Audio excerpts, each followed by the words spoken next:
जय हिंद। आप सभी का केएमटी क्लास में स्वागत है। दोस्तों, आज इस वीडियो में जानेंगे डेट नवंबर 2024 टीपी से संबंधित 30 प्रश्न को। तो आइए जानते हैं 30 महत्वपूर्ण प्रश्न क्या है। पहला प्रश्न, निम्न में से कौन सा नियम यह सुझाव देता है कि शरीर के विभिन्न अंग विकास के विभिन्न चरणों में भिन्न भिन्न दरों से विकसित होता है? कौन सा नियम सुझाव देता है? विकास एक आयामी होता है। विकास एक दिशाई होता है। विकास असतत प्रक्रिया है। विकास की दिशा अधोगामी और शीर्षगामी हो। तो इसका उत्तर आप कमेंट बॉक्स में दे सकते हैं। का सही उत्तर है ऑप्शन नंबर 4, विकास की दिशा अधोगामी और शीर्षगामी दोनों होता है।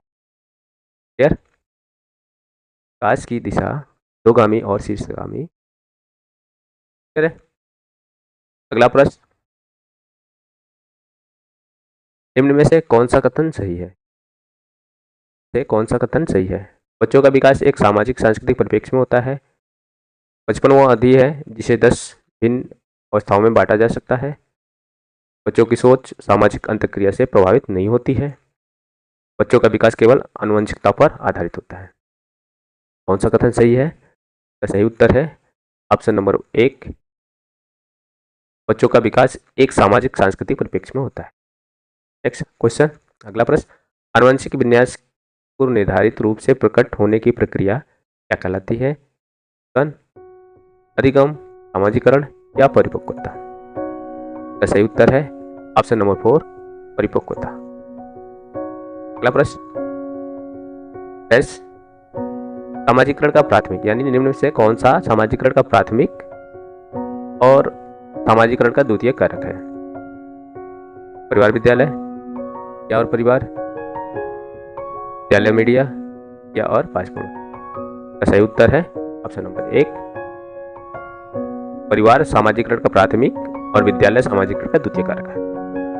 एजेंसी के रूप में भी जाना जाता है, प्राथमिक एजेंसी और द्वितीय। है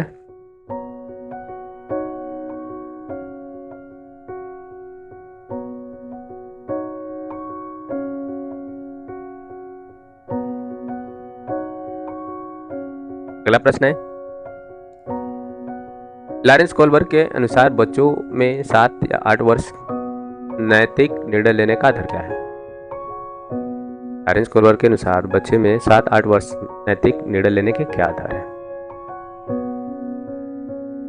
सामाजिक व्यवस्था बनाए रखना, सामाजिक अनुबंधन बनाए रखना, दंड और आज्ञा पालन, सार्वभौमिक नैतिक।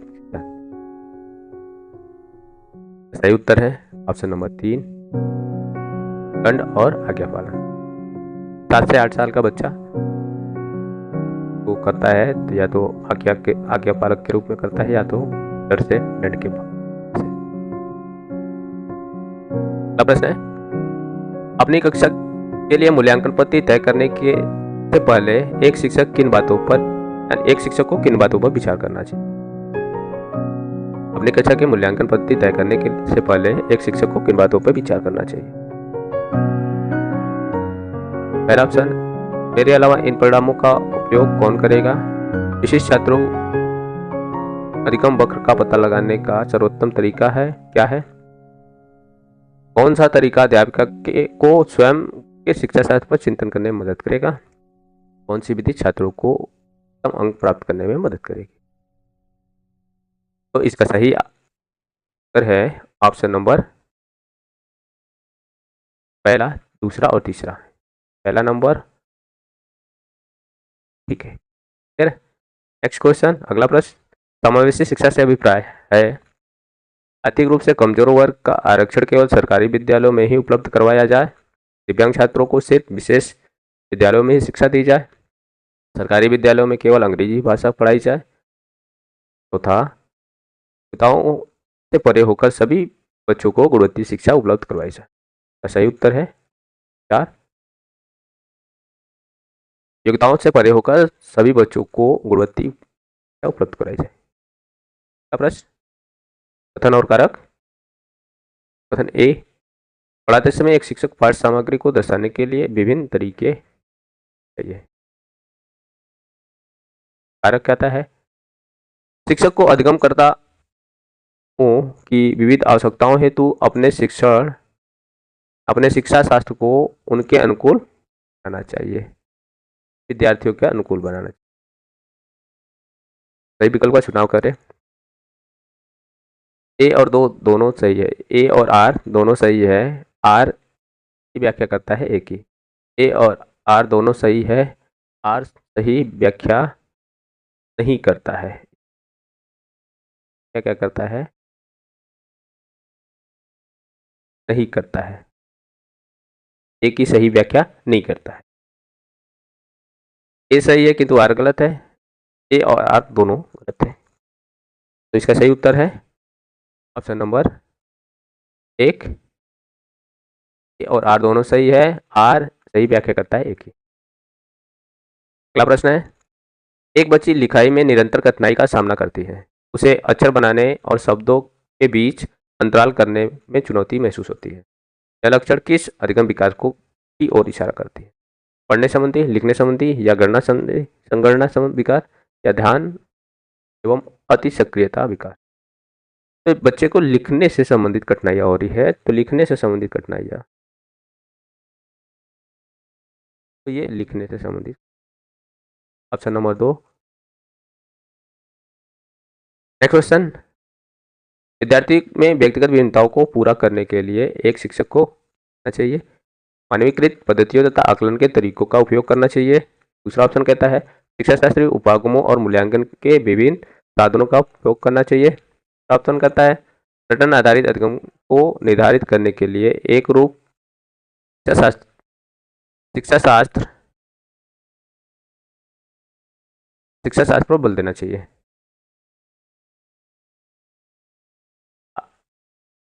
आकलन और एकात्मक आकलन, यानी एक साथ जो इस्तेमाल करते हैं, एकात्मक आकलन पर बल देना। पेपर पेंसिल आधारित परीक्षणों की संख्या में वृद्धि करना और पुनः स्मरण पर देना। पुनः स्मरण है,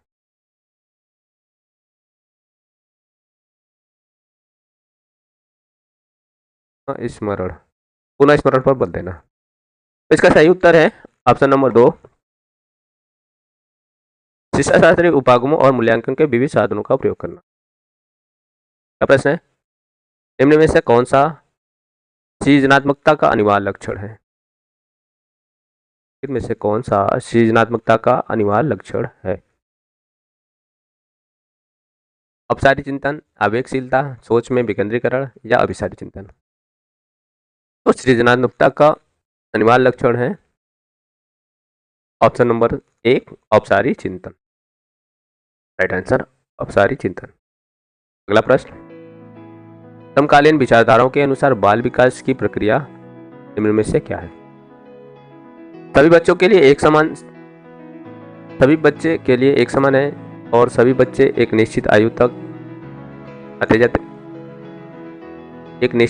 तक आते आते विशिष्ट निर्धारित कर लेते हैं। बहुआयामी है क्योंकि बच्चे विभिन्न प्रकार के संदर्भों में पलते बढ़ते हैं।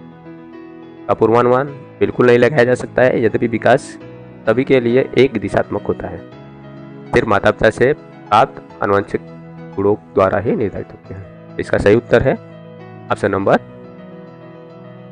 बहुआयामी है क्योंकि बच्चे विभिन्न प्रकार के संदर्भ में बढ़ते हैं। क्या प्रश्न, रुचि को 3 पेंसिल दिखाई जाती है। वह देखती है कि पेंसिल ख से बड़ी है और पेंसिल ग से बड़ी है, जबकि रुचि यह निष्कर्ष निकालती है कि पेंसिल ग से बड़ी है। तो यह जीन पियाजे के किस संज्ञानात्मक विकास को दर्शाती है? पियाजे के किस संज्ञानात्मक विशेषता को दर्शाती है? संबद्धता, संरक्षण, सकर्मक अनुमान, या परिकल्पना आधारित रचनात्मक तर्क। इसका सही उत्तर है ऑप्शन नंबर 3 सकारात्मक। अगला प्रश्न, किसी प्रगतिवादी कक्षा के बाद एक अध्यापिका का क्या विश्वास होना चाहिए? कक्षा हमेशा कठोर नियंत्रण में रहे और सिर्फ अध्यापक को निर्देश देने चाहिए। अधिगम केवल कक्षा में ही होता है। कक्षा में विद्यार्थी अपने साथ विविध प्रकार के समृद्ध अनुभव लाते हैं। विद्यार्थी केवल ड्रिल और अभ्यास के माध्यम से ही सबसे अधिक सार्थक से सीखते हैं। तो एक प्रगतिशील कक्षा में अध्यापक को क्या विश्वास होना चाहिए? सही उत्तर है ऑप्शन नंबर 3, कक्षा में विद्यार्थी अपने साथ विविध प्रकार के समृद्ध अनुभव लाते हैं। अगला प्रश्न, राष्ट्रीय शिक्षा नीति 2020 के अनुसार शिक्षा में क्या होना चाहिए?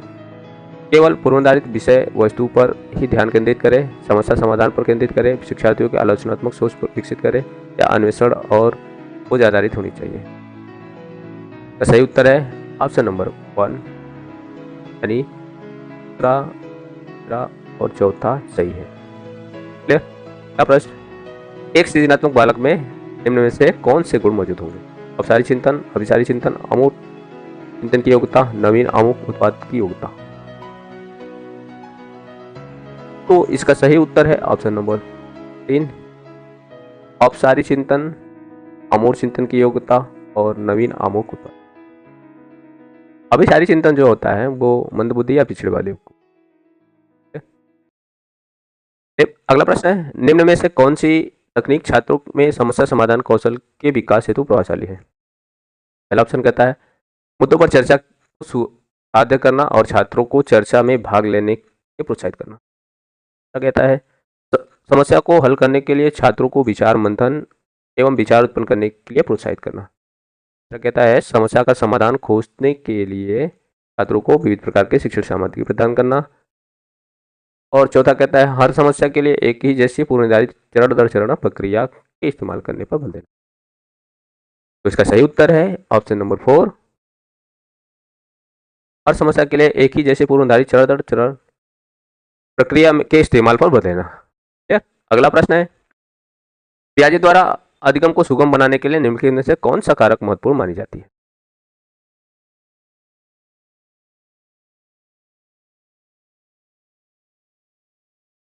शिक्षक की गतिशीलता, विविध सामग्रियों का प्रावधान, मध्य स्तर नवीन अनुभव प्रदान करना, या सकारात्मक और नकारात्मक पुनर्वलन सुनिश्चित करना। पियाजे के अनुसार अधिगम को सुगम बनाने के लिए कौन सा कारक?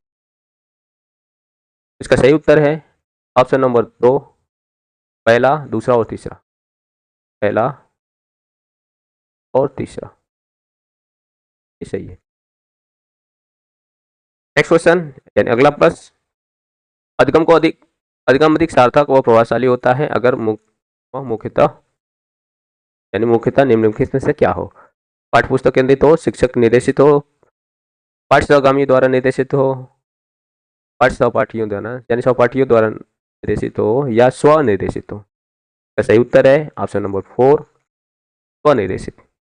अधिगम अधिक सार्थक व प्रभावशाली होता है अगर वो मुख्यतः स्वनिर्देशित हो। क्लियर? प्रश्न,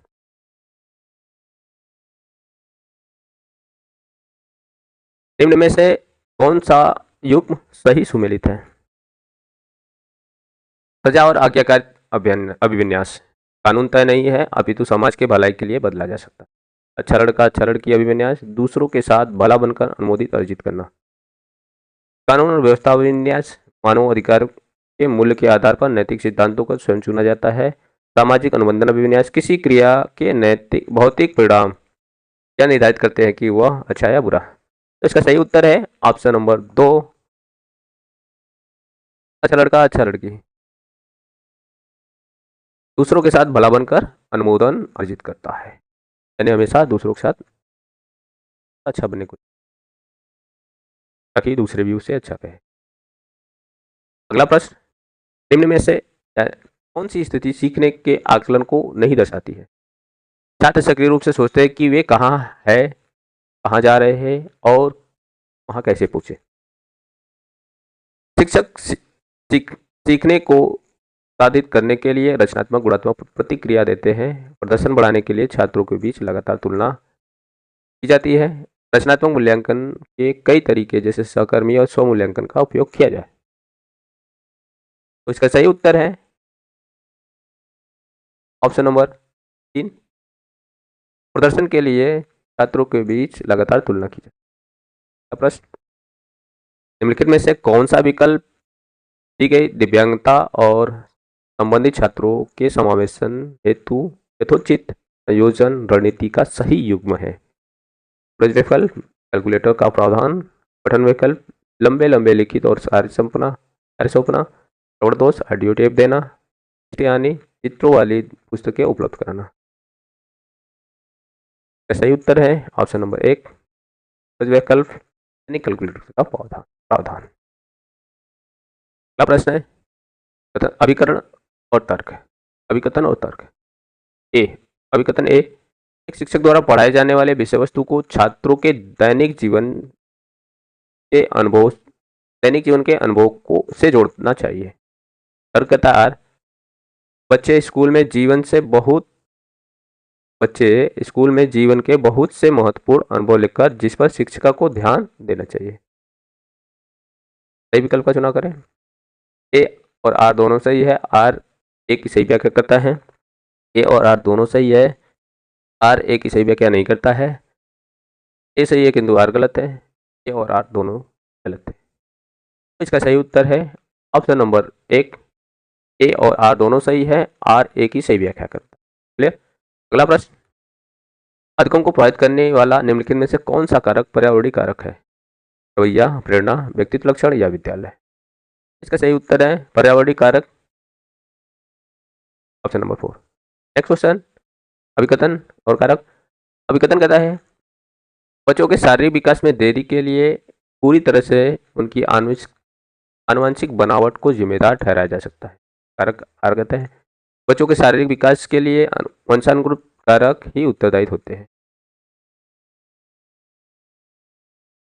सही विकल्प का चुनाव करें। पहला ऑप्शन है ए और आर दोनों सही है। आर ए की सही व्याख्या करता है। ए और आर दोनों सही है। आर ए की सही व्याख्या नहीं करता है।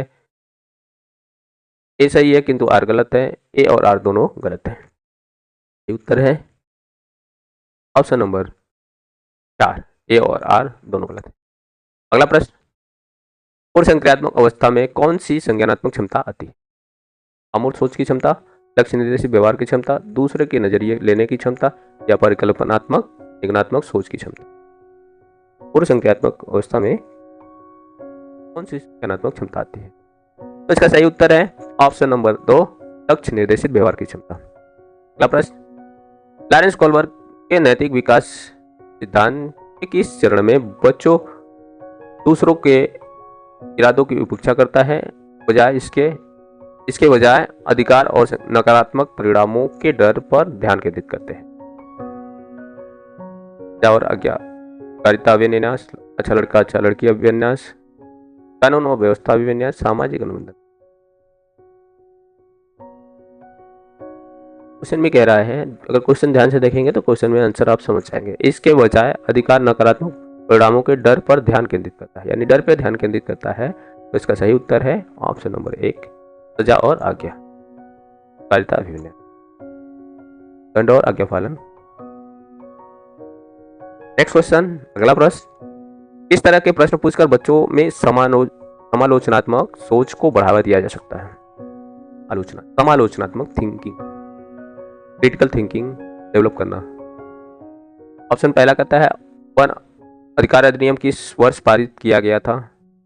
दूसरा कहता है त्रिभुज के तीनों कोणों का योग क्या होता है? तीसरा कहता है पृथ्वी की वायुमंडल की विभिन्न परतों के नाम बताइए। चौथा कहता है बीज को अंकुरित के लिए हवा की आवश्यकता होती है, सिद्ध करने के लिए एक प्रयोग की रूपरेखा तैयार करें। कौन सी सोच डेवलप करनी है? समालोचनात्मक सोच को बढ़ाओ। सही उत्तर है ऑप्शन नंबर 4, बच्चों में समालोचनात्मक चिंतन को बढ़ावा दिया जाना है, उसके लिए तरह के प्रश्न पूछे जाए। क्लियर है। अगला प्रश्न है, दिव्यांग छात्रों के संदर्भ में निम्नलिखित में से किस प्रावधान को राष्ट्रीय शिक्षा नीति बढ़ावा नहीं दिया गया है? राष्ट्रीय शिक्षा नीति 2020 में बढ़ावा नहीं दिया गया है। उपयुक्त भवन संरचना, प्रत्येक विद्यार्थी के लिए एक शिक्षा और अनिवार्य विषय शिक्षा, उपयुक्त तकनीकी सुविधाएं। इसका सही उत्तर है ऑप्शन नंबर 3, यानी अनिवार्य विषय शिक्षा बढ़ावा नहीं दिया गया है। नेक्स्ट क्वेश्चन और लास्ट क्वेश्चन आज का, समकालीन सिद्धांतकारों के अनुसार सीखना प्राथमिक रूप से तरह की गतिविधि है, यांत्रिक, व्यवहारवादी, निष्क्रिय या सामाजिक। इसका सही उत्तर है ऑप्शन नंबर 4, समकालीन सिद्धांतकारों के अनुसार सीखना प्राथमिक रूप से एक सामाजिक गतिविधि। आज के लिए इतना ही। नेक्स्ट वीडियो में नेक्स्ट 30 क्वेश्चन लेकर हम फिर मिलेंगे। तब तक आप इस प्रश्न को एक बार फिर से पढ़ें ताकि इस तरह के जो भी प्रश्न आए आप उसे 100% सही कर सकें। और साथ ही साथ इस वीडियो को उन सभी विद्यार्थियों तक अवश्य शेयर करें जो दिसंबर 2024 के एग्जाम की तैयारी कर रहे हैं। धन्यवाद।